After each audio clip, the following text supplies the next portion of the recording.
আসসালামু আলাইকুম ওয়া রাহমাতুল্লাহি ওয়া বারাকাতুহু। কেমন আছেন সবাই?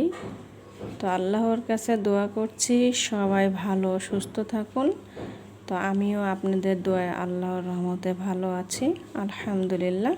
আল্লাহর কাছে শুকরিয়া জানাচ্ছি। তো আজকে আমি আপনাদের সামনে হাজির হয়েছি দেশি মুরগির গোশ নিয়ে।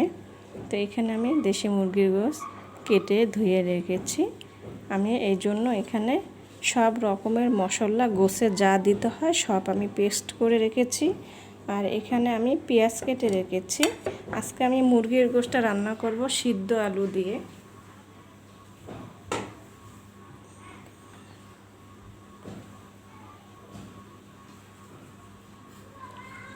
এই দেখুন, আমি এখানে আলু কেটে ধুয়ে আমি সিদ্ধ করে রেখেছি। আমি গোশটা হয়ে আসলে তখন আমি এটা দিয়ে দেব। এই যে সিদ্ধ করে রেখেছি। তো চলুন মুরগির গোশ রান্না করানো যাক। আমি একটা পাতিল বসিয়ে দিলাম।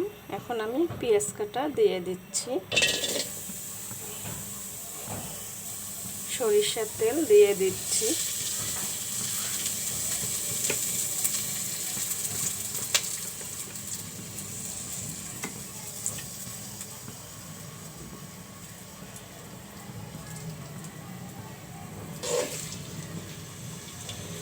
কে কেমন, কোথায় কেমন, কিভাবে আছেন একটু কমেন্টে আমাকে জানাবেন।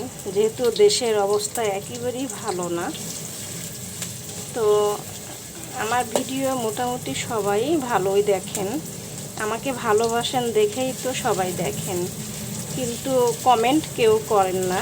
একটু হলেও কমেন্ট করে একটু জানাবেন কেমন আছেন, আমার ভিডিওটা কেমন হচ্ছে, এবং কোনো প্রশ্ন করার থাকলে একটু আমাকে কমেন্টে জানাবেন। তাহলে আমাকে একটু ভালো লাগবে, আমি খুশি হব।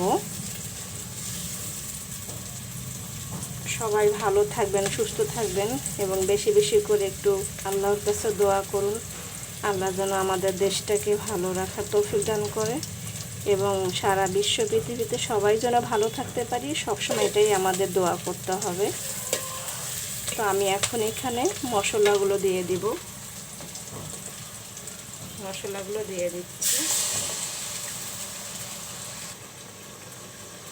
মশলাটা আমি এখন কষিয়ে নিব ভালো করে।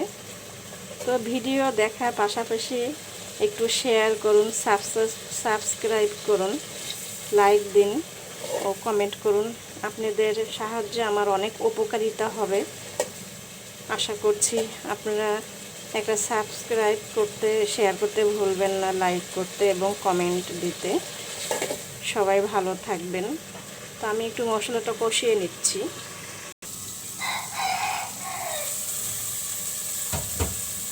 দেখুন মশলা কষানো হয়ে গেছে। এখন আমি মুরগির গোশগুলো দিয়ে দিচ্ছি। তেজপাতা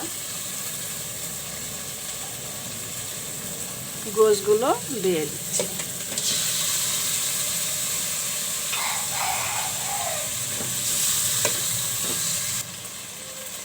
আমি এখন ঢেকে গোশগুলো একটু কষিয়ে নেব।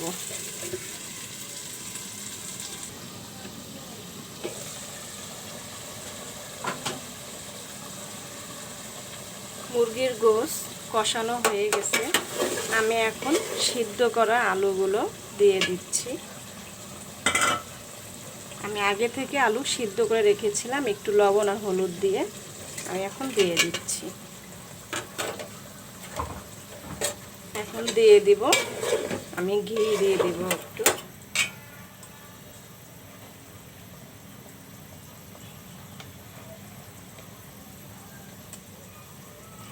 ঘি দিয়ে দিচ্ছি।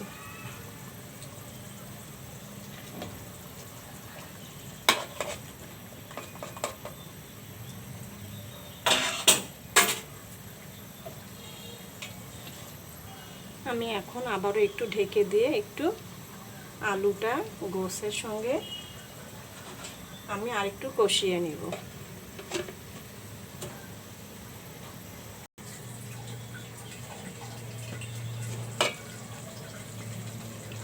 আমি এখন ঝোলের পানি দিয়ে দিচ্ছি।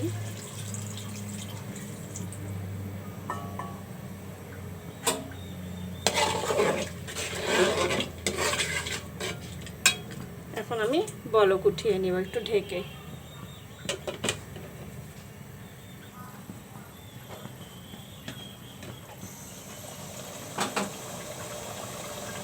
তো হয়ে গেল আলু সিদ্ধ দিয়ে দেশি মুরগির গোশত রান্না। আমি এখন নামিয়ে নিব। হয়ে গেল আলু সিদ্ধ দিয়ে দেশি মুরগির গোশত রান্নাটা হয়ে গেছে। সবাই ভালো থাকুন ও সুস্থ থাকুন এই দোয়া কামনা করে রেখে দিচ্ছি। আসসালামু আলাইকুম ওয়া রাহমাতুল্লাহি ওয়া বারাকাতুহু।